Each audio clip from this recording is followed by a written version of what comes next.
Move to question time, and I call Senator Birmingham. Thanks, President. President, my question is to the Minister representing the Minister for Resources, Senator Farrell. What is the precise process and timeline the Albanese Labor government will now apply to determining a site for the long-term storage of Australia's low-level radioactive waste? Senator Farrell.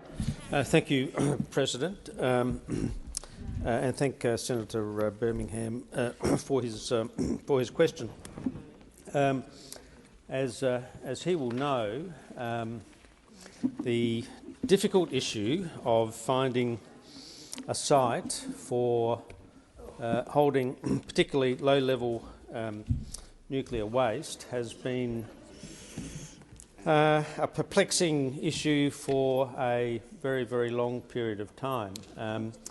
The issue, of course, was raised first, as I recall. Senator Farrell, please resume your seat.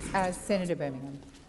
President, this was a very narrow question with no preamble, and the precise subject matter of this question was about the process and timeline the Albanese Labor government will now apply. It made no historical references, no references to past decisions. Yes, it was Senator only Birmingham. a question looking forward, and I would invite, knowing how long it takes this minister to answer questions, Senator I would Birmingham. invite you to draw him Senator to Birmingham. the question immediately. Thank you. I remind order. Order. Leaders are given some licence. Order across the chamber. But I will call the minister. I will call the Minister Farrell to your question, Senator Birmingham. Minister Farrell. Thank you, President. And look, the Minister King has obviously had some very difficult issues to resolve, and she confirmed this morning in the House that the government will not appeal the decision in respect to the judicial review that took place as to the selection site of Kimba in South Australia. She's instructed her department to develop a policy option for managing Commonwealth radioactive waste into the future.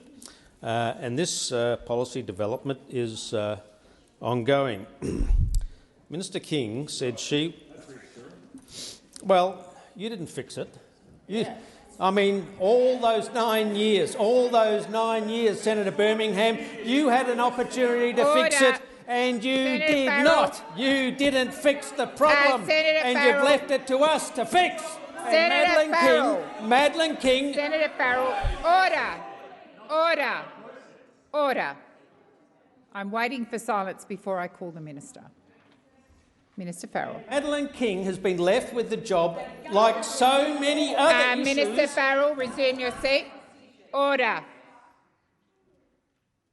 Minister Farrell. Thank you, President. Thank you for that protection too. Like so many other issues, for 9 years you had to fix this problem, and you left us in a situation. Minister Farrell, thank you. I'm waiting for silence before I call Senator Birmingham. Senator Birmingham, first supplementary. Thanks, President. The Albanese government has taken the weak and irresponsible path of junking years of work to resolve a decades-long impasse on where to store Australia's low-level radioactive waste. If the government didn't want to appeal the court decision regarding the Napandi site near Kimba, why didn't it legislate a remedy to address the court decision and allow the Napandi site to proceed as planned and on time? Thank you. Order. Senators. Order. Senator Wong and Senator Birmingham. Order across the chamber. Order. Senator Birmingham. Minister Farrell. Thank you, President, and thank Senator Birmingham for his first supplementary question. If this issue was so simple, then in the 9 years that you had to deal with it, you would have solved the problem, and you didn't. And why do we have this issue right now? We have this issue right now because under judicial review, a determination was made to overturn the site on Kimber. Now, Minister Farrell, resume your seat. Senator Scarr, I've called Senator Wong. Senator Wong. Senator Scarr and Senator Wong. Senator Scarr, your voice has been the loudest so far. I would invite you at some other time to make a contribution on the issue. Chiming in at question time is not the time. Minister Farrell. Well, look, there's been a court decision. That decision has been in favour of the Bangala people, and the government, particularly Minister King, understands fully the need to deal with this serious issue, but she was left in this situation because of the thank you, mishandling. Minister. The time for answering has expired. Senator Birmingham, second supplement. Thanks, President. President, if Labor can't manage to decide where to store gloves used in nuclear medicine procedures, how can anyone have confidence that it can manage the difficult decisions that are going to be required to deliver nuclear submarines under the AUKUS agreement? Isn't the truth that this change of policy at this time to junk the Napanti site is just another example of appeasing the left-wing factions ahead of the National Conference next week and putting Labor's internal divisions ahead of addressing the national interest? Thank you, Senator Birmingham. Minister, I haven't caught order. Order. I'm not calling the minister until there's silence. Minister Farrell. Thank you, President. And can I thank Senator Birmingham for his second supplementary question? Well, if I was you, Senator Birmingham, I wouldn't be talking about internal party factions, because I can see Senator Antic up the back there. I can see Senator Ruston and where else? Senator Fawcett. Senator Fawcett. If you think that this has got anything to do with internal factions, think again. You're the party that's bitterly divided. You're the Farrell, resume your seat. Senator Cash, you do not have the call. I'm waiting for silence. I have your leader on his feet. Senator Birmingham. President, these are serious issues to do with a decades-long problem around nuclear waste related to AUKUS, and now we've got... I've called you 3 times. Are you calling for a point of order? Point of order relates to direct relevance, President. Question goes to the serious issues around the long-term issues of storing nuclear waste related to AUKUS. Senator Birmingham, please resume your seat. I am going to respond. In your question, Senator Birmingham, there was a preamble. It went to the waste, it went to submarines, it went to factions and internal issues within the Labor Party. The minister is being directly relevant. Minister Farrell, please continue. Thank you, President. And look, if there's any government that's going to be capable of delivering on the AUKUS nuclear submarines for South Australia, it's this government. It's this government. And I don't think you've got... well, I can... Senator Birmingham. I can remember exactly what Mike Rann did, but who introduced the act that started the process to find this? Thank you, Minister It was the Farrell. Labor Party. The time for answering has expired. Senator Grogan. Thank you, President. My question is to the Minister representing the Prime Minister, Senator Wong. This week is National Homelessness Week, which is putting the spotlight on the need for social housing as a long-term solution. Many homelessness service providers have spoken about the challenges facing Australians who are without safe and secure accommodation. Can the Minister explain what actions the Albanese government is taking to improve housing outcomes for Australians at risk of homelessness, both now and into the future? Thank you, Senator Grogan. Minister Wong. Thank you, President. I'm very pleased to take that question from Senator Grogan, who is someone who has worked for Australians who are struggling for so much of her life, both in the trade union movement, also in the social services sector, and I know has such a personal commitment to improving housing and ending homelessness in this country. And her commitment is shared by other members of our government. We want to ensure every Australian has a roof over their heads, and we know far too many Australians are facing homelessness. And I commend the work of the Housing Minister. I commend the work of all those across governments, across civil society, businesses and charities who are working together to end homelessness. Access to housing is central to Labor's values, from the Prime Minister, who, as we know, grew up in social housing, to every member of our caucus who understands how important housing is. It is disappointing that the decade of inaction by those opposite has left this country in the position it has when it comes to safe and affordable homes. We were elected with a plan to help turn this tide, and a key part of the housing agenda is the development of a national housing and homelessness plan.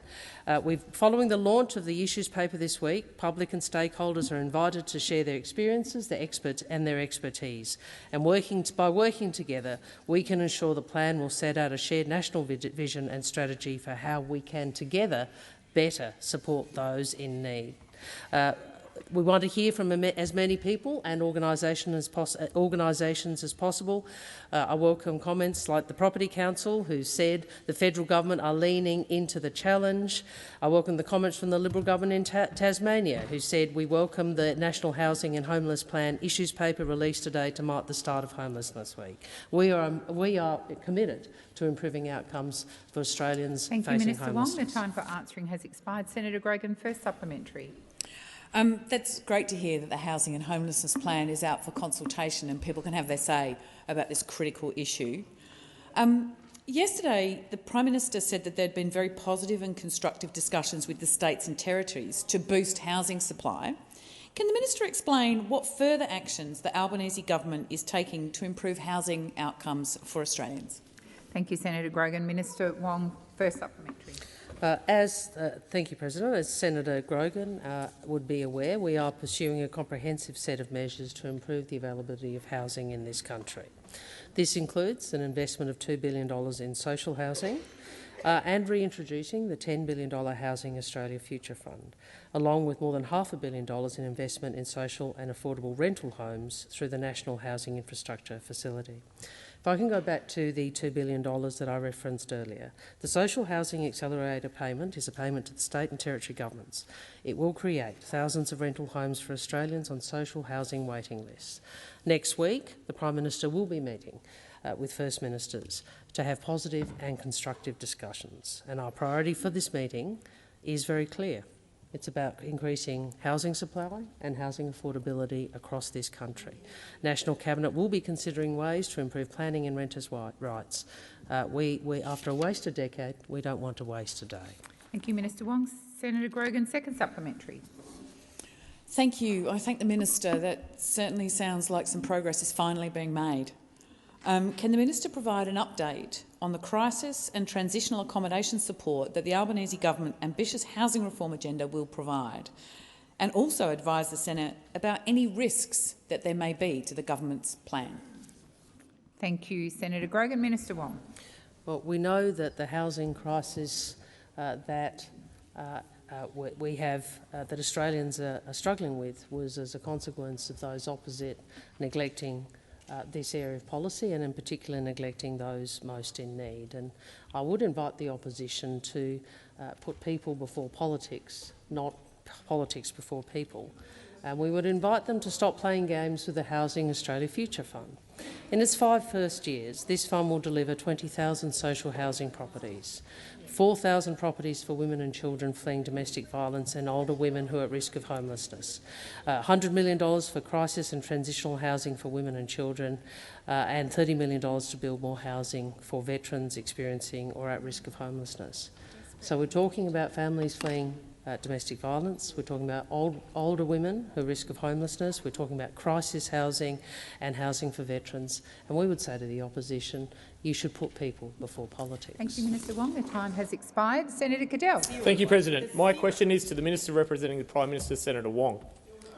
In response to the government's decision to reject Qatar Airways' application for additional flights, the Chief Executive of the Australian Airports Association, James Goodwin, stated that, I quote, The Qatar situation sends a really bad signal for anyone wanting to do business in Australia. People are getting nervous now. Industry sources suggest the government's decision will cost between $540 and $788 million annually in less activity. That represents thousands of job opportunities in tourism, hospitality, freight, logistics ripped away from Australia families at a time of economic uncertainty. Minister, what economic advice did the government consider on the impact of employment across these sectors when making the Qatar Airways decision? What organisations provided the advice, and will you make that advice available to the Senate? Thank you, Senator Cadell. Minister Wong. Thank you.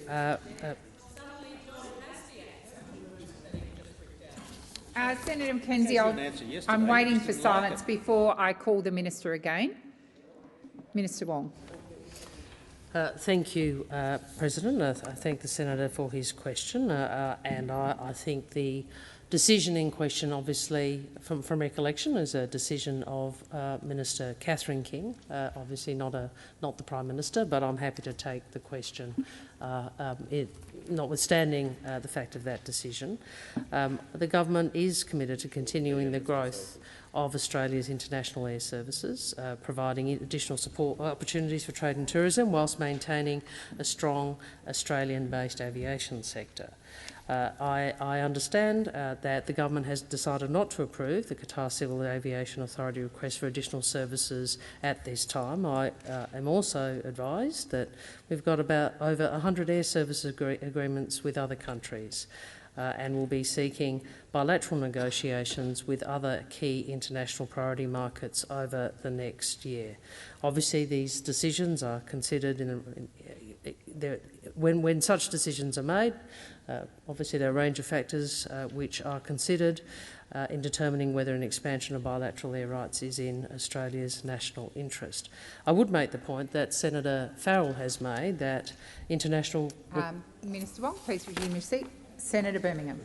Point of order on question of direct relevance. Again, the specific matters contained in Senator Cadell's question went to description of economic activity lost as a result of the decision and asking specifically about economic advice the government considered and received. The minister has not touched on those economic impacts at all at this stage. I ask you to draw her to the question. Thank you, Senator Birmingham, and I note that there was a considerable preamble and the minister has addressed those points, and I will remind her of the latter part of the question. Well, on the point of order, I'm actually showing the senator a courtesy by answering in the Prime Minister's portfolio. I started the answer, so this is on the point of order, yes. President. I started the answer with a reminder to the senator that the decision, as I recall it, and I might be wrong, was actually made by Minister King. So may I finish? May I finish? Order.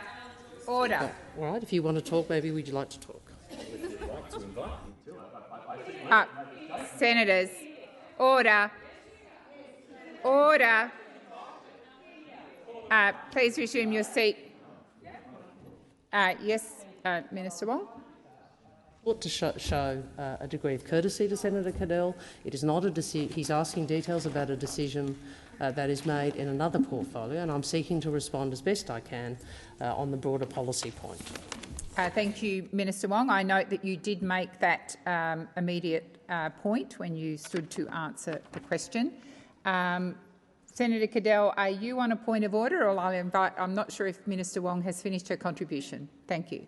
I will continue. I am advised that, well, coming back to the point that Senator Farrell made yesterday, international travel is recovering strongly. I know Senator Cadell talked about economic impact. I understand to the end of year, ending January 2023, over 21 million passenger movements in and out of Australia in that year. So that's an increase of in excess of 1,000% over the previous year, ending January 2022. So we are obviously on a much better path as a consequence of the post-COVID recovery.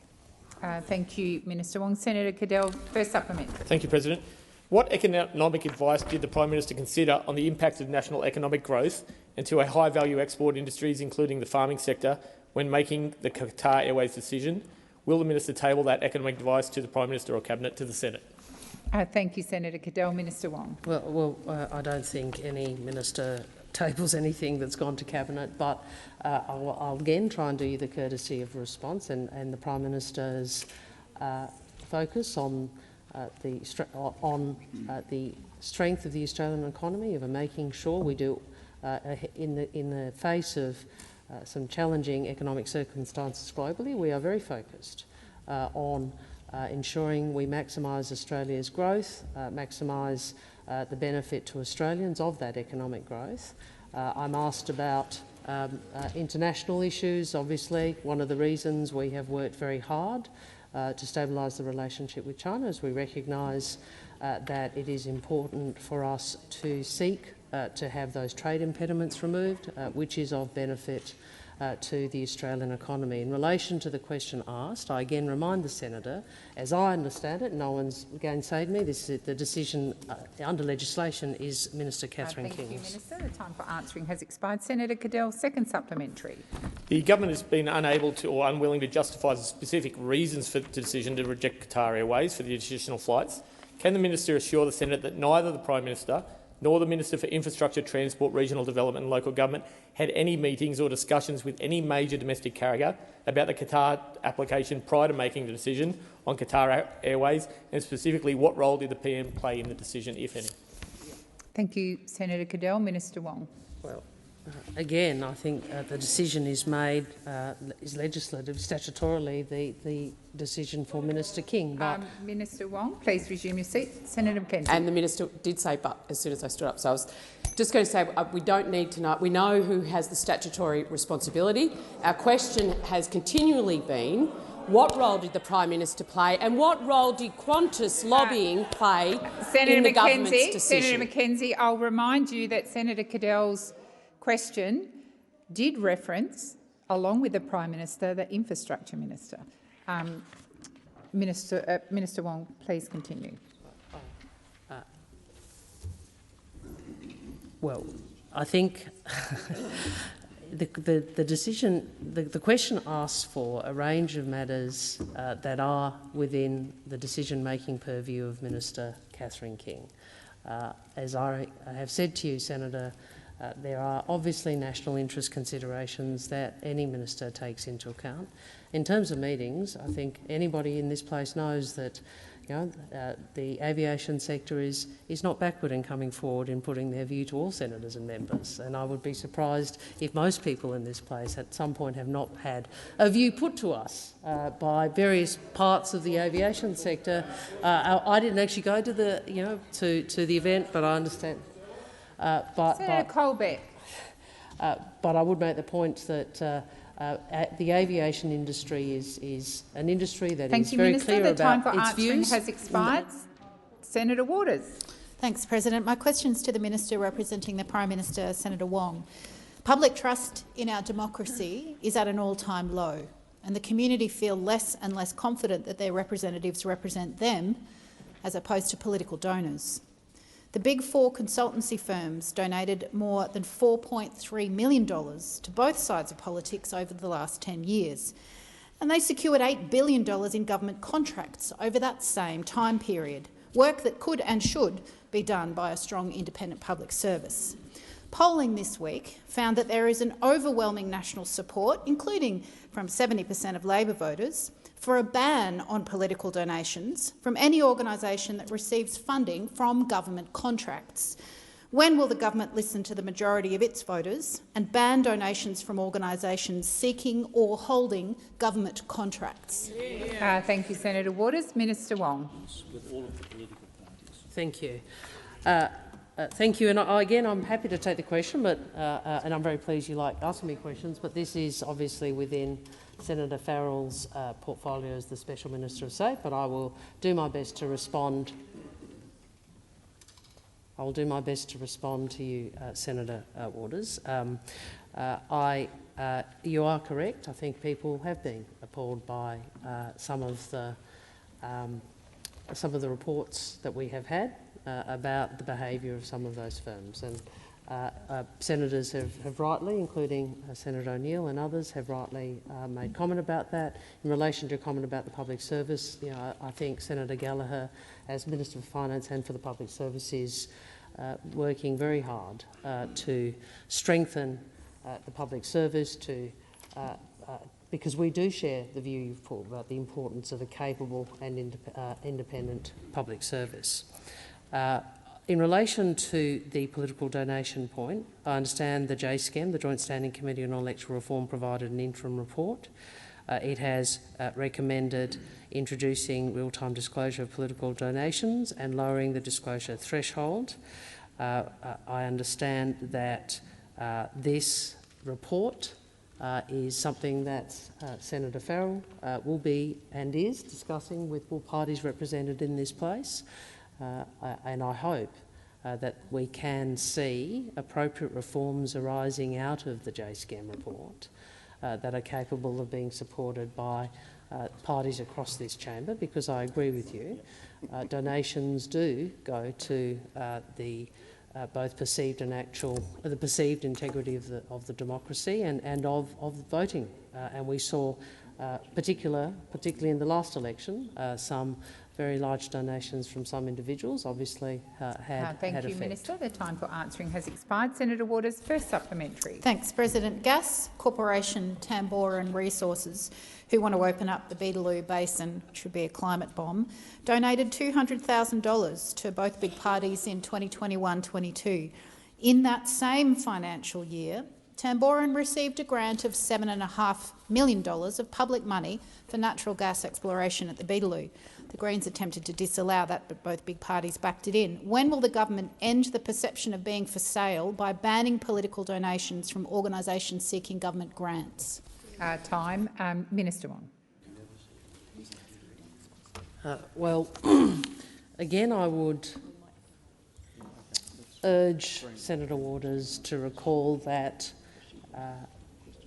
there are decisions that parties of government make, and I can't speak for the coalition, but I can speak for the Labor Party, are made on the basis of our assessment of the right policy outcome and the right outcome for the country. And I appreciate Senator Waters may not agree with some of those decisions. That's why she leads the Greens in this chamber and why I lead the Labor Party in this chamber. We have different views about the way forward for the country. So not every decision that you disagree with, that we make, even if you vehemently disagree with it, is because we've had a donation.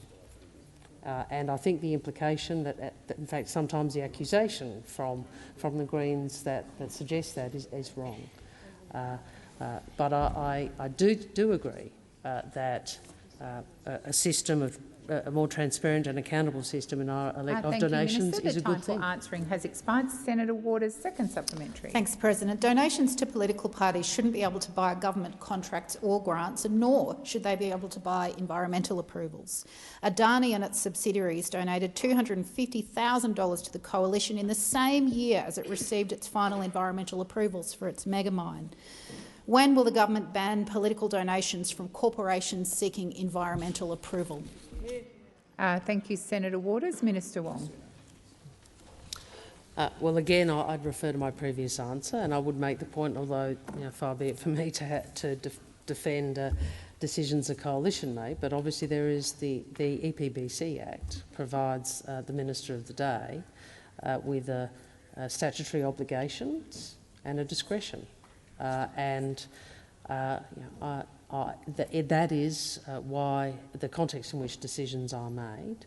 But the Senator correctly identifies it is important that the principle of transparency and accountability across our electoral system and particularly in relation to donations is optimised. And I've no doubt that Senator Farrell, who is a very consultative minister, in relation to this issue, understands the importance of negotiating and discussing this matter with parties. I hope that we can see cross-party agreement around reforms as we go forward. Thank you, Minister. Senator Green. My question is to the Minister for Trade and Tourism, Senator Farrell. Recently, we have taken some significant and important steps in stabilising our relationship with China and removing some of the trade impediments that were hurting Australian businesses across a range of industries, including coal, timber and barley.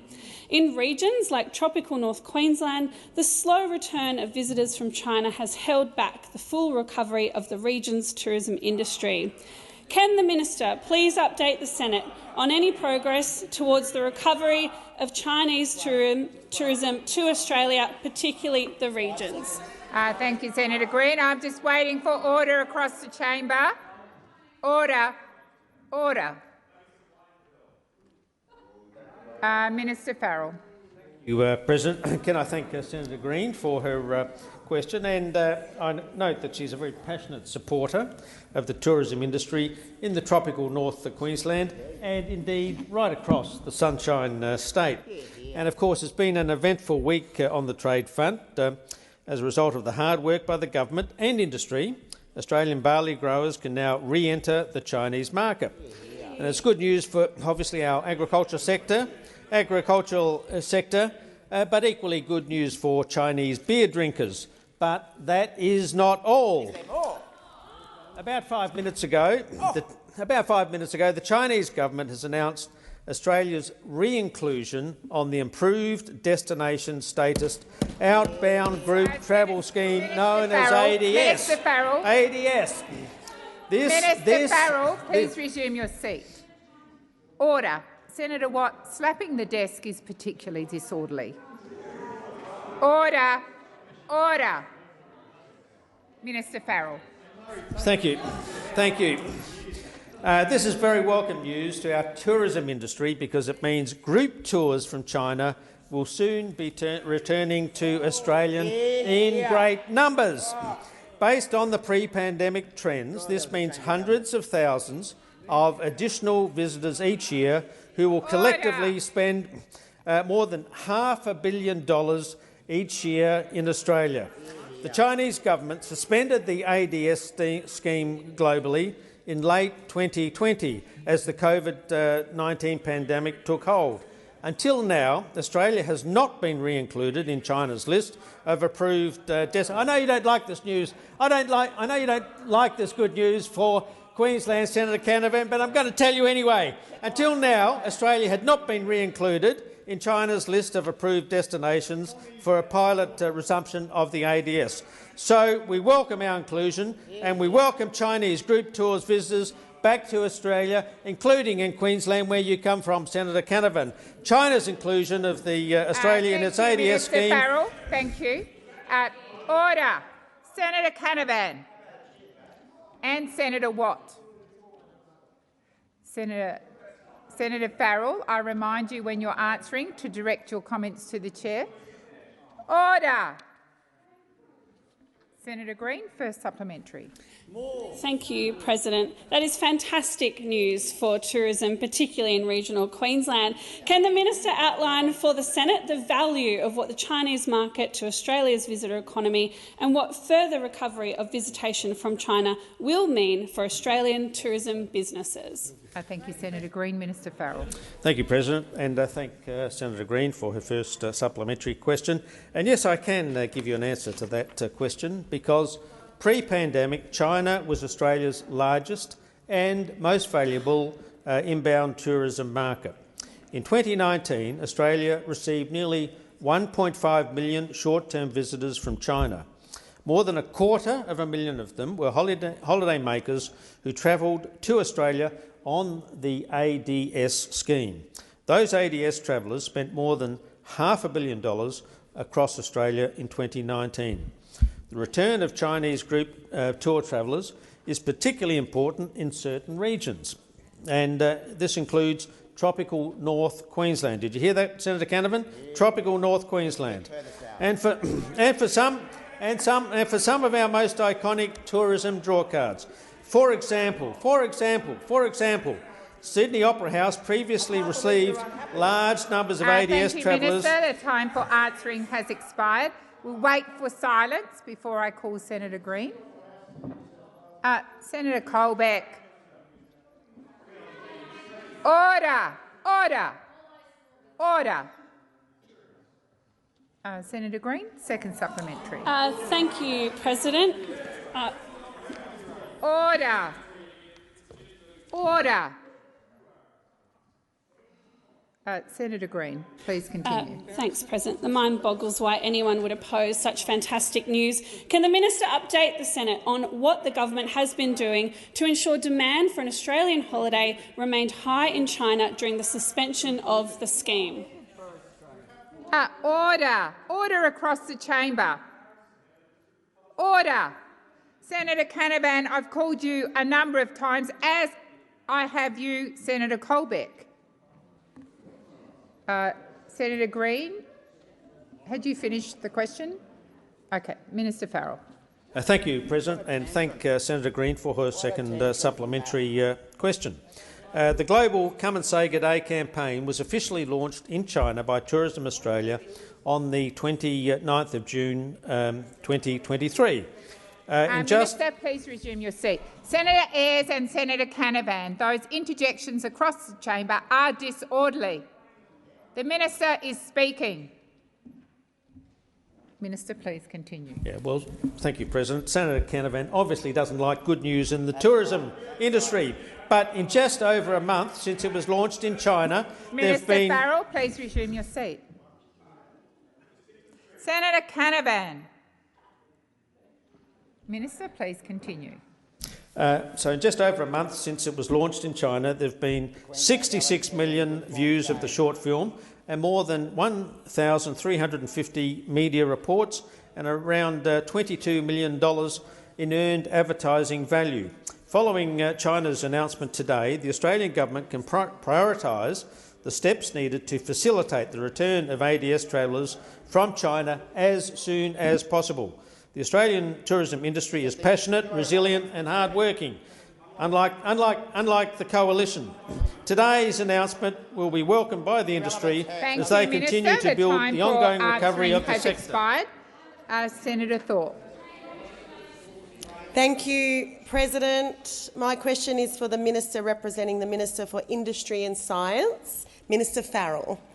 The federal government has spent $13 million on legal fees alone to try and force their nuclear waste dump on the land of the Bangala people, who spent less than $500,000 as there was no consent for this dump. How does the Labor government reconcile the vast power and resource disparity they use to deny First People their self-determination? Thank you, Senator Thorpe. Minister Farrell. Thank you, President, and thank Senator Thorpe for her question. And I note that getting attacked from the left and the right on this issue, which makes me think that, which makes me think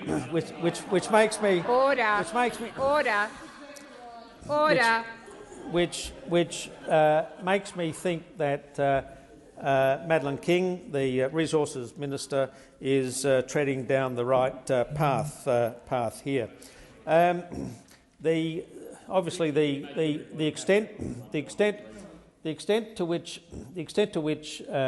legal fees have been spent in this area has been a decision, principally, of course, in terms of the government of the previous government. But also of the Bangala people themselves, and it's not clear to me just where the situation lies in terms of costs. But I imagine that will be an issue that will be determined at some point in these proceedings.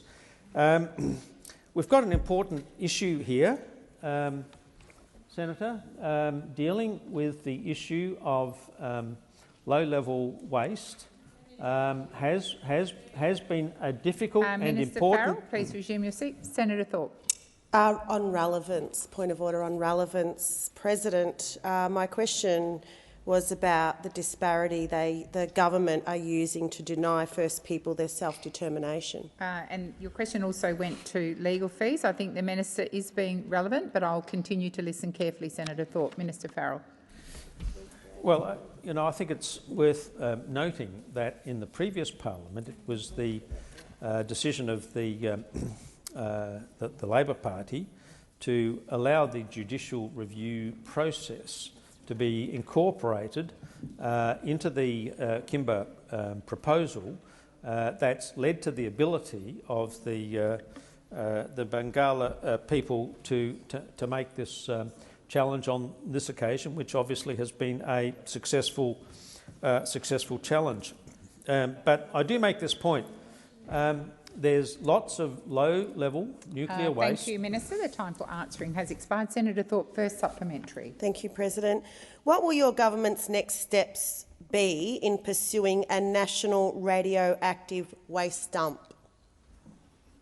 Thank you, Senator Thorpe. Minister Farrell. Thank you, President, and thank Senator Thorpe for her question. Well, I did I think go to answering that question when Senator Birmingham asked me earlier in the day, and look, it's not an easy thing to now resolve, given the decision of the under the judicial review. But like it or not, there's lots of low-level nuclear waste stored in all sorts of places in Australia, and the government, in accordance with the 2012 Act, the National Radioactive Waste Management Facility Act, which was introduced by the Labor Party, we are going to now revisit the issue under Minister King's very careful guidance to work out where we might be able to place this radioactive waste. Thank you, Minister. The time for answering has expired. Senator Thorpe, second supplementary. Thank you, President. The Treaty on the Prohibition of Nuclear Weapons, which ICAN won the Nobel Peace Prize for, is still not signed by the very nation it originates in. When will the government sign the treaty, as Labor has promised to do? Minister Farrell. Thank you, President, and thank Senator Thorpe for her question. And I make the point that it's probably not supplementary to the questions that have been asked in respect of Kimber and the nuclear waste facility. But the issue of treaties is not something in my portfolio. I have responsibility for trade and tourism and Special Minister of State. We are extremely fortunate in this place to have Senator Wong as our wonderful Foreign Minister, and I shall be... Minister Farrell, please resume your seat. Senator Thorpe. Point of order on relevance. The question was, when will the government sign the treaty as Yes. promised by the government? That's right. I understand that the minister may not have that on hand, but if he could seek that advice from the minister he's representing. What the minister said at the outset, Senator Thorpe, was that this second supplementary needed to be related to the primary and the first questions, and they went to low-level waste, as I understood them, and legal costs.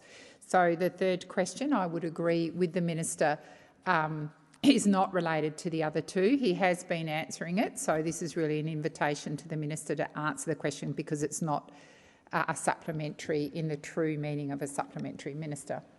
Thank you, President. Thank you for that clarification. I shall discuss the matter with the Foreign Minister after question time, and I will come back to you with a formal response to the question that you've asked, even though it's not in my specific area of my portfolio. Thank you, Minister. Senator Little. My question is to the Minister representing the Minister for Indigenous Australians, Senator Gallagher. Minister, the latest edition of the Northern Land Council's Land Rights News publication includes an 8-page bumper spread on the Voice to Parliament, a full-page unauthorised ad and 4 pages of the Minister's recent press club address, verbatim. There is no mention of the arguments against the Voice. Is it appropriate for a taxpayer-funded Land Council to be doing this? Thank you, Senator Little. Minister Gallagher. Thank you all. To begin with, I'm not aware of that publication that Senator Little outlines in her question, nor the material as it's been presented. So I think in the first instance, before being in a position to answer, I would want to see that. I don't think it's unusual that there will be discussion about the Voice over the next few months as we lead up to the referendum across this country. I think there will be quite a number of articles written in quite a number of publications as organisations seek to get information out about the Voice, and if they are supporting the Voice, why they are supporting the Voice. Thank you, Minister. Were you on a point of order, Senator Little? Please, it is a point of order. I appreciate the response in relation to not having seen it. The question does go to whether it is a reasonable representation to just present the no case. Senator Little, the Minister is being relevant to your question. Thank you. I'll invite the Minister. I think you'd finished your answer, or you... Okay, thank you. I was just going to say that we would want to see that publication before I'm in a position to answer the question comprehensively. But I don't think it's unusual that organisations will have a view on the referendum, and that they would seek to outline some of the reasons why they have made that view. I don't think that is unusual. If there is anything further I can provide, or if that publication that you quote from can be provided, I'm happy to come back to the senator. Thank you, Minister. Senator Little, first supplementary. Thank you. Minister, in the community of Nooka, traditional owners are living in squalor, their houses are overcrowded and in urgent need of maintenance and repair.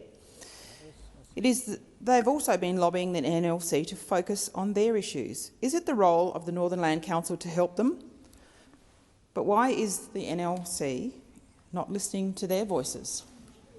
Thank you, Senator Little. Minister Gallagher. Well, I don't accept that they're not listening to the local community, and I would say, and there is a difference of opinion across Senator the chamber, Henderson, as we understand it, between the view that you have around the Voice and the view that we have, is we believe the Voice is part of the solution to ensuring that voices of local communities are heard and that local communities have a say in response to some of the challenges that local communities face and in response to some of the priorities that those communities would seek to have the government's attention paid to, and other organisations. I mean, this is fundamental to the request through the Uluru Statement from the Heart about having a voice, having constitutional recognition and a permanent voice that is able to provide advice, that listens to the voices of local communities and is able to provide that to government. It's exactly why we believe it's an important change to get through. Has expired. Senator Little, second supplementary. Minister, the ANAO found Central Land Council's fraud control arrangements fall short of the minimum requirements established in the fraud rule. Members on this side of the chamber are united in forcing an inquiry into the conduct of the land councils and other organisations. Why won't the government shed light on those publicly funded organisations and support our inquiry and give people a voice? Thank you, Senator Little. Minister Gallagher. Thank you. Well, the government believes that land councils play an important leadership role in Aboriginal communities, that they work in the interests of their members and play a critical role in supporting economic development in some of the most remote areas of the country. The ANAO has undertaken its scheduled performance audits of the 4 Northern Territory land councils. The governance of the Tiwi Land Council, the Central Land Council have already been presented to Parliament. The report on the Northern Land Council is expected sometime in August this year, and the Minister has asked the NIAA to work closely with those land councils to progress the implementation of relevant recommendations as a priority, as is standard practice when ANAO releases a report with recommendations across government. That is the way we implement those recommendations. Thank you, Minister. Senator Babet. Thank you, President. My question is to the Minister representing the Health Minister, Minister Gallagher. Minister, earlier this week I moved a motion asking your government to establish a Royal Commission to investigate the pandemic response, which unfortunately your government opposed. Now, the Department of Health's website states that a draft WHO pandemic treaty instrument is in the works, which is, and I quote, informed by lessons learned from the pandemic. Minister, can you tell us how these lessons learned have been determined, because I have no idea, and why that approach is better than just simply having a Royal Commission? Thank you, Minister. Thank you, Senator Babet. Minister Gallagher. Thank you, President. I thank Senator Babet for the question and also for the heads up on his question about an inquiry into the COVID-19 pandemic. I think we've been clear that there should be an inquiry into the pandemic. We believe that it was such a massive, had such massive implications across the economy, across the community, that at the right time an inquiry will need to be undertaken. Our position at the moment is that we are still progressing through this, the pandemic.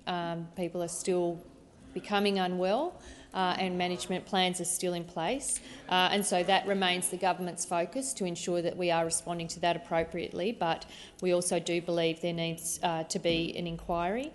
I would say there's also been a number of inquiries conducted or in the process of being conducted across the states and territories as well, and that should feed into information that we would use at the federal level. In relation to the treaty, and I think there has been a lot of work, the pandemic treaty as related by Senator Babet, this was discussed at Senate estimates in pretty great length. But it is useful to be part of those international discussions about how countries responded to pandemic and to understand the lessons learnt through that. I mean, obviously there is still the need for local lessons to be learnt as well, which the Department of Health and others would do routinely to prepare the country in the event that there is another pandemic. But so there's pieces of work underway. I think we are informed by the work being done across the international community, but we don't walk away from the need for a local inquiry at the right time. Thank you, Minister. Senator Babet, first supplementary. Thank you, Minister. At the right time, that is an interesting one. Now, we saw during the pandemic a one-size-fits-all approach to public health, where restrictions were forced upon us in regards to healthcare movement, business closures, school closures, etc. Minister, how are we going to know which of these approaches benefited us and which didn't without a Royal Commission? So could you tell us potentially when you think might be the right time for this Royal Commission? Thank you, Senator Babet. Minister. That will be to be determined by the government, but I am being clear that we do believe there needs to be an inquiry when that is determined by the government.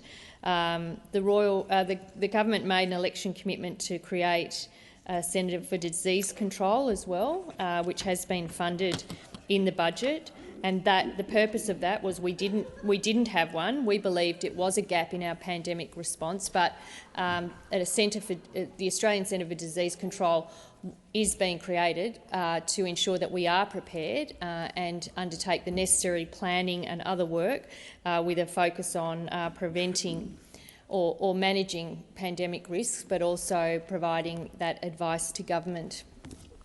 Thank you, Minister. Senator Babet, second supplementary. Thank you, Minister. Now, we just talked there in brief about the WHO Pandemic Treaty.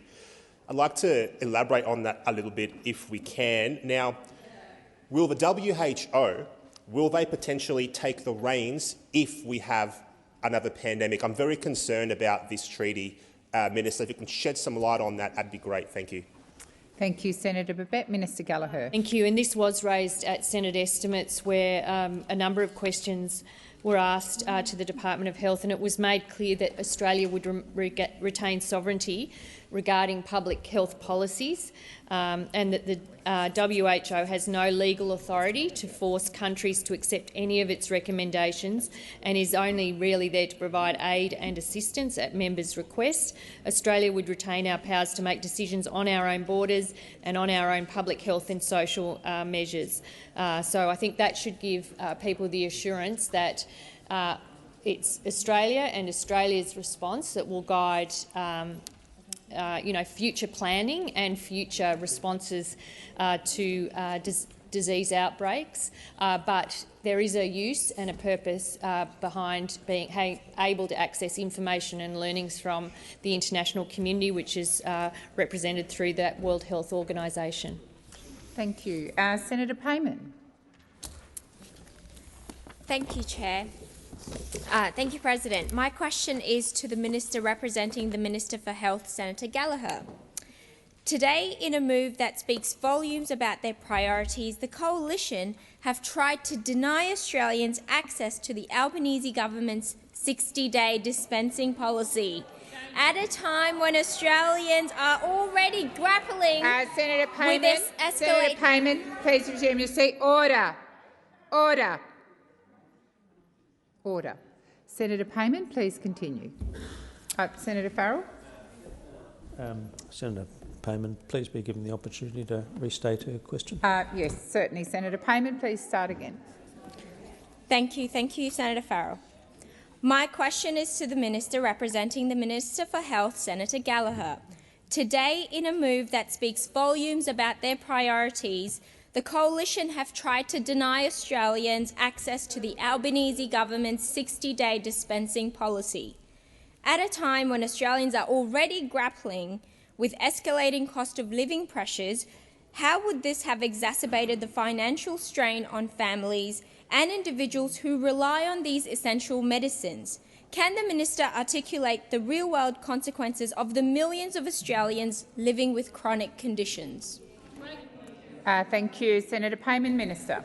Thank you very much. And I thank Senator Payman for the question, this important question around 60-day dispensing and ensuring that medicines are made cheaper for 6 million Australians who suffer from long-term health conditions and chronic conditions, that they will be able to make savings in the order of $180 per medicine per year through this change. And it is really staggering that those opposite are opposed to this cost of living measure. And we saw the ridiculous situation this morning where we saw the opposition vote against bringing their motion on, their disallowance motion, 6 times. 6 times this Senate.